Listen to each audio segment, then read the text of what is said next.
Petit rappel sur la valeur approchée. Par exemple ici, entre 20 et 30, j'ai le nombre 24 qui est plus proche de 20 puisque 4 est plus petit que 5 puisque 25 représente pile la moitié, le milieu du segment.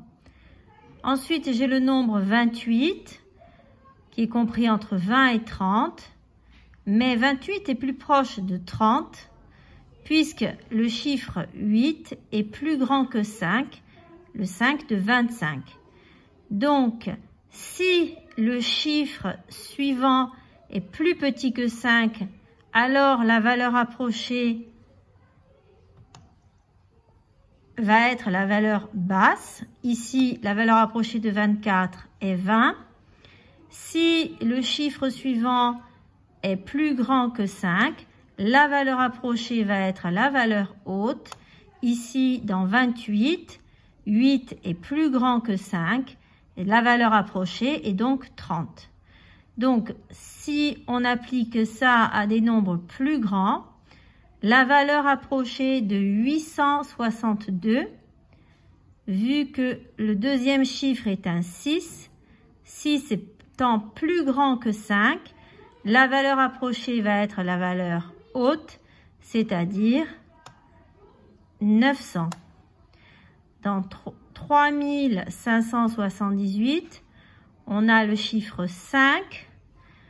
Du coup, on est obligé de regarder le chiffre encore après, puisque le 3500 est pile au milieu, mais on a 3578, ce qui fait qu'on est un petit peu plus haut que le milieu, ce qui va faire que nous allons choisir la valeur haute, qui est donc 4000.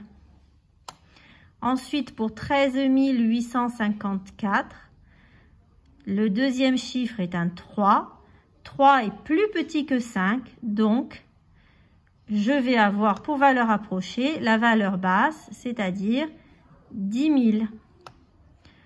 Dans 432 871, le 3 est plus petit que 5, donc je vais choisir la valeur basse comme valeur approchée, et du coup, ça va me faire 400 000. Dans 42 689, le deuxième chiffre est un 2.